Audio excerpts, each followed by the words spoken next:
Good evening, folks. This is Matthew speaking, and what I'm about to share with you tonight isn't exactly a story. It's an apology, a confession, maybe a warning. I was born in a town nobody remembers anymore. It sits at the end of a dirt road that's not on any map, and when it rains, it turns into mud, rock, and silence. Back there, everything felt normal. Sunday sermons, the milkman whistling at dawn, the school bell ringing at the wrong time. And we grew up thinking that life was just that, not dying, and not drawing attention. But what no one ever told us, what you only learned too late, is that the town had eyes, it had ears, and it was hungry. I spent years away, moved out, got married, got divorced, lived in the city, tried to forget, but last year my mother passed, and the house was left to me, so I had to go back. I arrived on a Saturday afternoon. The sun was scorching. Cicadas screamed, and the air smelled like hot dust. The town looked the same, but time doesn't move there. It repeats. My mother's house was small. Concrete floors, rusty tin roof, low gate. The old guava tree in the yard still bore sour fruit, and the gate still creaked like it did when I was a kid. But something felt heavier, like the silence itself had weight. I started cleaning the back room, my grandfather's old room. He died when I was little.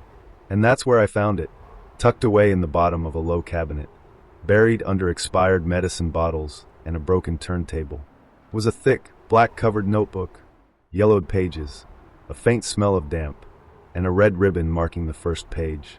The first thing it said, in sharp, confident handwriting, the watch notes. Not to forget, not to understand, only to remember that it always comes back. What was written is exactly what I'm about to tell you. But first, just make sure you're already subscribed to the channel. I'll be sharing stories like this every week. That's how it all started. The first name in the notebook, Mr. Everett Boone. Everyone in town knew him. Balding head, thin beard, always walked with a carved cane and wore a dusty coat, even when it was pushing 100 degrees out. He ran the general store at the corner of the square. Red awning, concrete floor, old ceiling fan that barely spun. You could find anything in there. Rice, bullets, chewing tobacco, baby powder, prayer candles, spark plugs, and gossip. But Everett wasn't just a store owner. He was a judge. Quiet. Unfair. He decided who got credit, who had to wait outside in the sun, who got the fresh flour, and who got the stale stuff. I once saw it with my own eyes. Miss Lottie, a widowed diabetic and already losing her leg, came in asking for a can of sweetened condensed milk. Just one, Mr. Everett. It's for my grandson. He looked at her, squinted, and said, "Milk's too sweet for bitter folks, Miss Lottie." But what people didn't know was that Everett kept records, personal ones, every sale, every insult, every little humiliation he dealt out. He wrote down. Next to each name, he added a symbol, a star, a cross, a mark only he understood. And that notebook of his, he kept it in a metal box, with a lock no one else knew how to open. Folks said if you read what was in there, you wouldn't sleep again. There were things in those pages even the preacher couldn't forgive. One summer, a stranger came into town. A young woman, thin, tired. She held a sick baby in her arms, wrapped in an old quilt. She asked for medicine, didn't have money, said she'd pay once she finished some sewing. Everett just stared at her, then said, "Medicine's for those with faith. You carry your curse like the rest of us." And he turned his back. That night, the store door creaked open. No one saw who went in. But in the morning, the shelves were toppled, the bean sacks ripped open, the jars of candy shattered on the floor. And in the middle of the room, lying like a customer waiting to be helped, was a dead dog, dry, skin stuck to bone, but the eyes, still open, still alive. Mr. Everett never opened the store again. He stayed inside for weeks. People said he talked to himself, that he scribbled on the walls, that he heard footsteps on the roof. Even though nobody was up there, one afternoon his son came by. No answer. He broke down the door and found the old man sitting on the floor, surrounded by candles, the notebook torn in half, and his eyes gone. In their place, cotton, and inside the cotton, beans. At the bottom of the page, in shakier handwriting, someone had added a note. The town begins with the mouth that denies, and grows in the belly of the one who stays silent. I shut the notebook. My hands were ice cold, and I glanced out the window. A kid on a rusted bike rolled by. He looked at me, but the look wasn't a child's. It was old, like he already knew everything, like he was waiting for me to open the notebook again. So I did. The next name, Miss Rosie Delaney, the town's healer, or as folks called her, the Whisper Woman. She could cure anything: shingles, fevers, nightmares, jealous hearts, and things that stuck to your bones. She saw patients behind a half-open door, always with a pot of herbs steaming on the stove, and a white scarf covering her head. They said she could name the sickness, before you even told her the symptoms. That's bad from the left eye.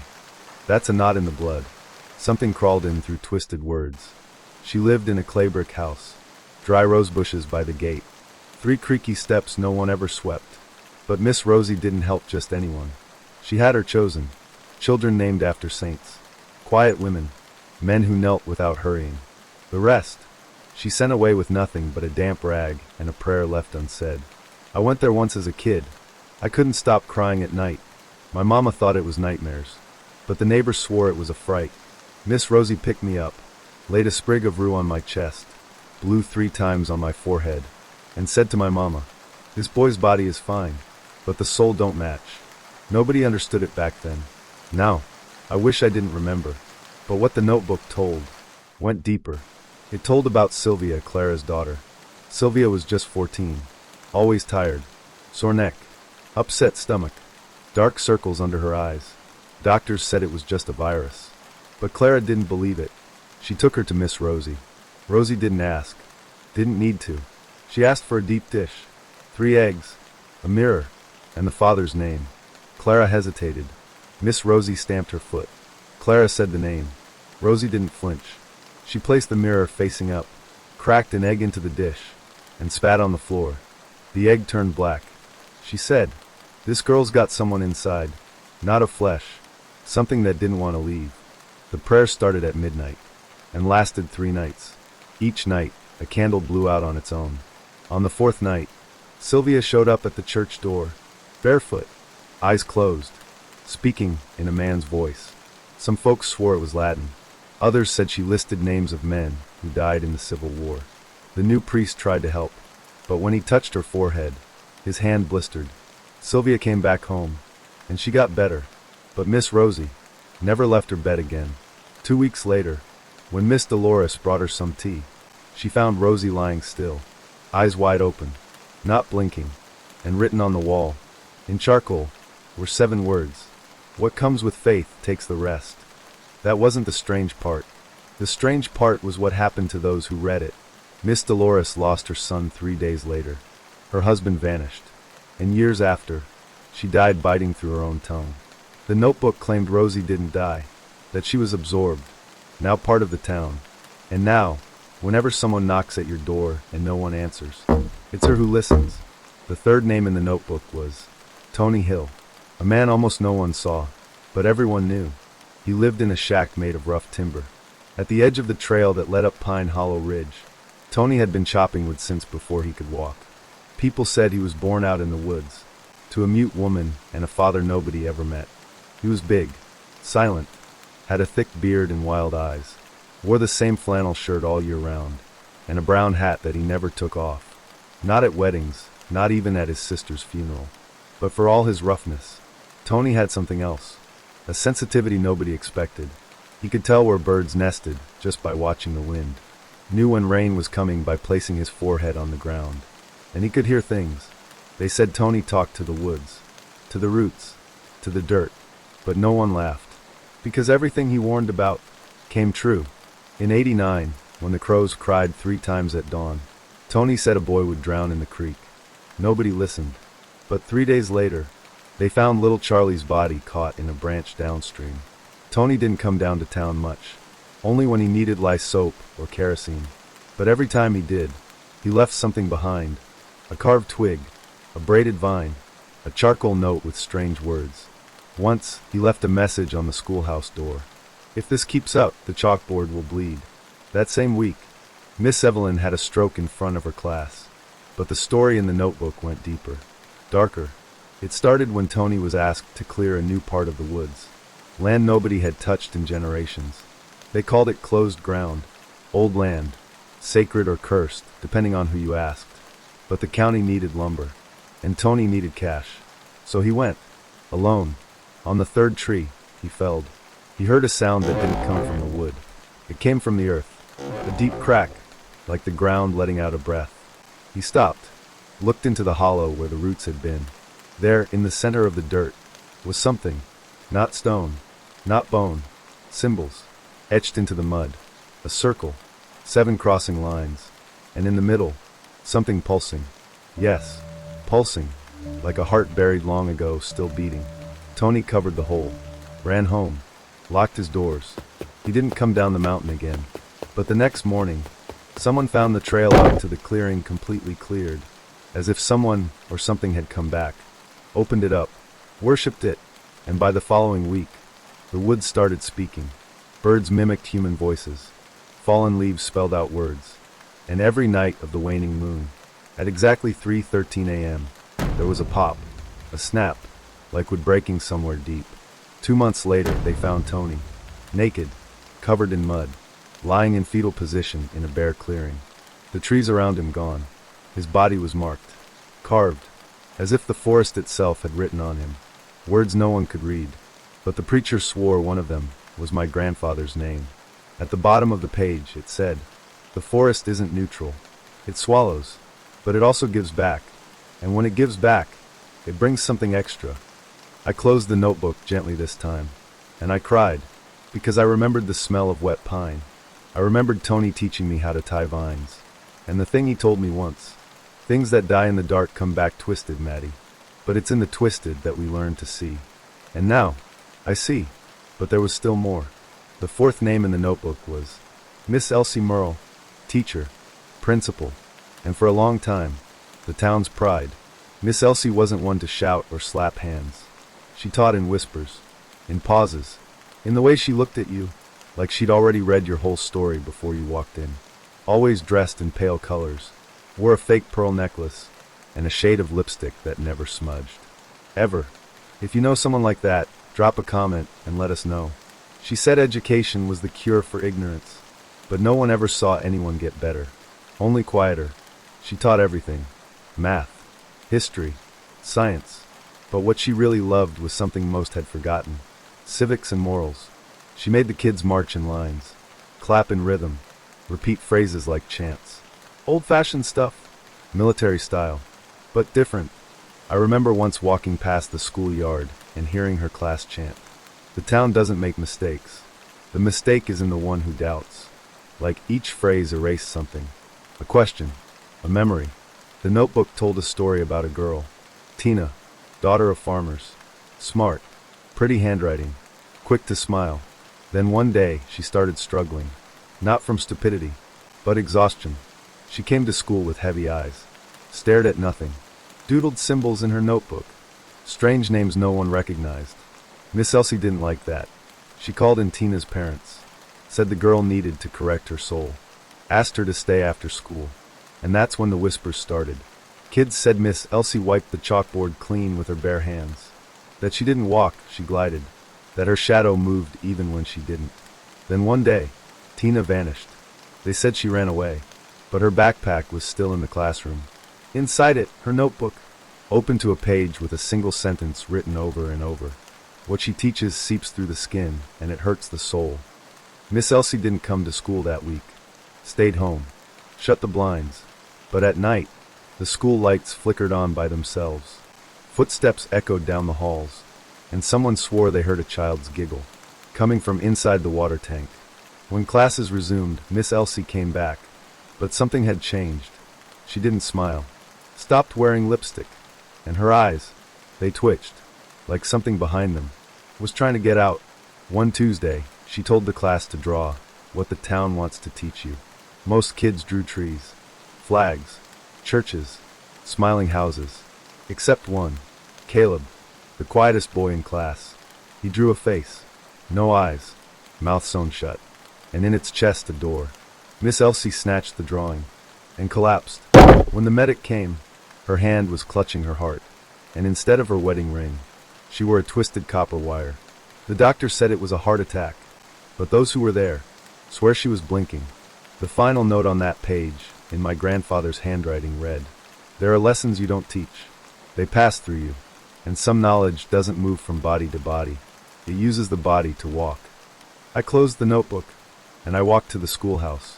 The door was locked, but on the glass pane, someone had drawn a face. No eyes, mouth sewn shut, and in its chest, a door. There were still more names in the notebook, and the next one made my stomach tighten.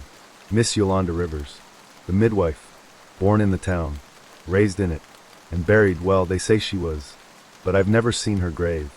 She carried a whole world inside her worn canvas bag. Alcohol, thread, needles, dried herbs, holy cards, a wooden crucifix, a stained rag, and a rosary, with 2 beads missing. No one ever knew why. Miss Yolanda was respected, maybe more feared than loved. She had strong hands, a quiet voice, and the kind of presence that didn't knock. Just walked in. She arrived, and did. Most folks in town were brought into the world by those hands, me included. My mama used to say that when I was born, Yolanda grabbed me by the neck, looked me in the eye, and said, "This one's gonna hear more than he should." Mama never understood, but she didn't ask either. Over time, Miss Yolanda changed. She started refusing births. "That baby ain't ready yet. That belly don't want life. Some wombs invite more than they should." And when she said no, there was no other option. Some women tried going to the next town, calling nurses, new midwives, but it almost always went wrong. One lost the baby on the road. Another gave birth in the woods and never came back. Another came back alone. The notebook told the story of Vivian, a young girl from a poor family, 5 months along. Alone, the baby's father already gone. She showed up at Yolanda's door desperate. Yolanda listened, said nothing, then took a dry stick and drew something on the kitchen floor. She looked at Vivian and said, "This child ain't just yours. There's folks on the other side that want him too. You're gonna have to fight for him." Vivian opened her mouth to ask, but Yolanda was already gone. The door locked behind her. That night, neighbors heard screams coming from Yolanda's house. But it wasn't Vivian screaming. It was Yolanda, shouting names, muttering fragments, and then a cry, but not a newborn's cry. Something deeper, older, wrong. They found Vivian lying in the hammock, alone, holding a folded cloth in her lap. No blood, no baby, no memory. The police didn't call it a crime, but they never explained it either. Miss Yolanda wasn't seen for weeks, and when she returned, she wore gloves, always, even in the heat, even just to pick basil in her yard. One afternoon, the pharmacist's son, barely 8 years old, said he saw Yolanda digging behind her house, but with one hand. The other was tied behind her back. He said he saw her bury something small. When folks asked what it was, he whispered, "A little bone, with a tooth." "Are you sure?" "Yeah, and the tooth," it smiled at me. The last note about Yolanda in the notebook, written by my grandfather, read, "Not every life is born to bloom. Some come to remind us that roots can rot too." I closed the notebook, my throat dry, and without thinking, I touched my own belly, right over the navel, as if something deep inside was pulsing different. Like a part of me was never fully human. There were still names, and the next one carried a kind of noise even on the page. Mr. Julius Leo, the man who laughed too much. He told jokes at funerals, mocked everything and everyone, and didn't know that when laughter goes too far, it can echo forever. If you ever met Julius, even once, you'd remember the way he laughed. At everything, old ladies slipping on gravel, drunks crying in the street, even the sirens of the ambulance showing up late. "Ain't my fault God gave me a sense of humor," he'd say. But people whispered behind his back, "That laugh's got no soul. That joy don't reach his eyes. That man don't feel." He worked at the courthouse, filed death certificates, stamped legal forms, typed names of the dead with one hand, the other always holding a crackling little radio, turned up way too loud. And at every funeral, he showed up, even if he didn't know the person. He said he was there to lighten the mood. He'd tell stories, crack jokes, make fun of the coffin. Think this one clocked in on time for hell. That he only died to avoid paying rent. One time, at a child's funeral, a fisherman's son, he said, drowned during a drought. Poor kid was just impatient. The boy's father stood up and broke a church bench over Julius's back. They carried him out cold, But the very next day, he was on the local radio, telling the story, laughing. But what the notebook said wasn't what everyone else knew. It told about what happened the night they held a vigil for Miss Geneva, a retired schoolteacher who'd taught half the town. They held her viewing in the old schoolhouse. Simple setup: paper flowers, lukewarm coffee, and a dusty PA system. Julius came in with his radio dangling from his belt, started cracking jokes about the candles, the music, the smell. That Miss Geneva flunked her final judgment. That's when the power went out. Completely. And someone, her son, I think, yelled, "Turn off the radio, Julius." But he already had. No batteries. No power. Still playing. A laugh. Muffled. Wet. Like someone giggling underwater. Then static. Then a voice. "Now it's your turn to lie down." Julius walked out, still chuckling. But no one else laughed that night. In the days that followed, he changed.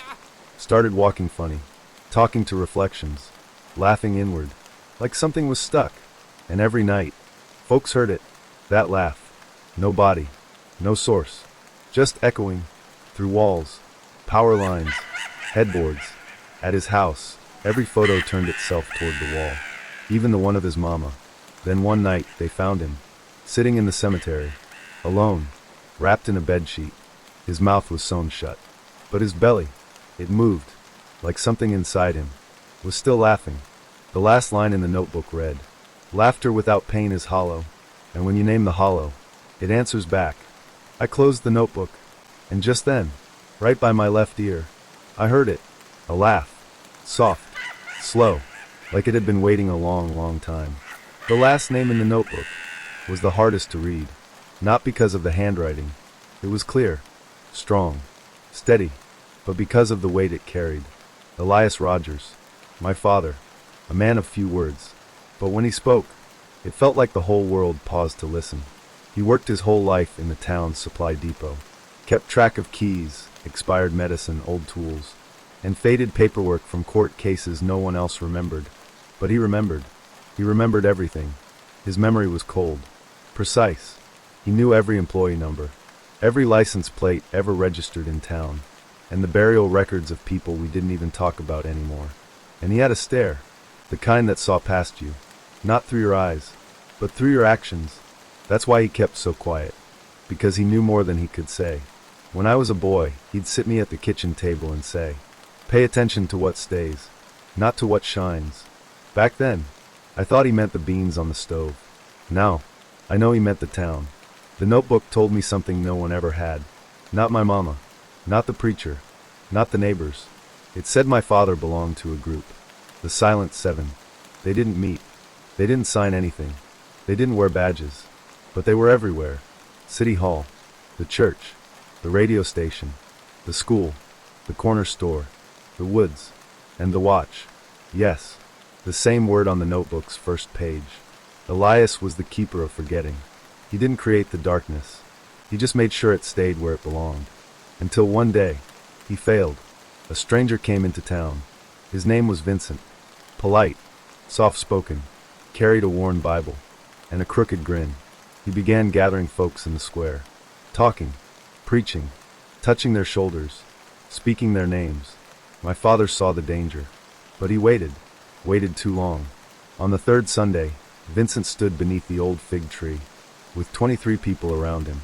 He said the town was sick, said it needed healing, called out names that hadn't been spoken in decades, pointed to homes we believed were empty, read verses from a book that no preacher would keep in the pulpit. That's when the summer chill began. The notebook said my father tried to act, but it was already too late. That night, the fig tree rotted from the inside out. The church bell rang by itself, and Vincent disappeared. But he left something behind. A black stone, smooth, cold, right in the middle of the square.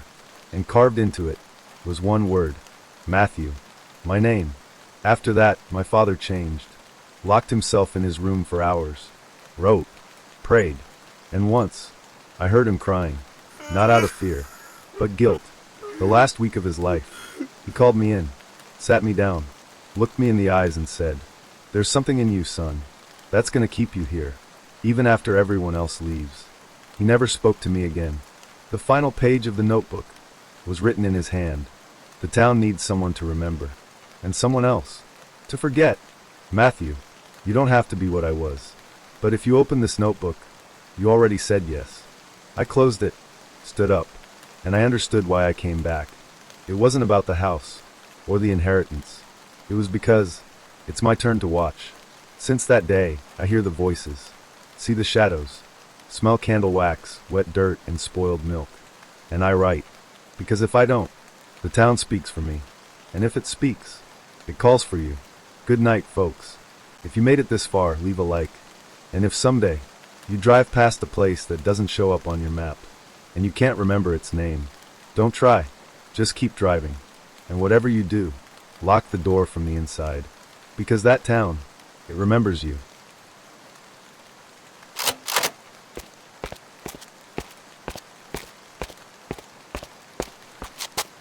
M-A-C-C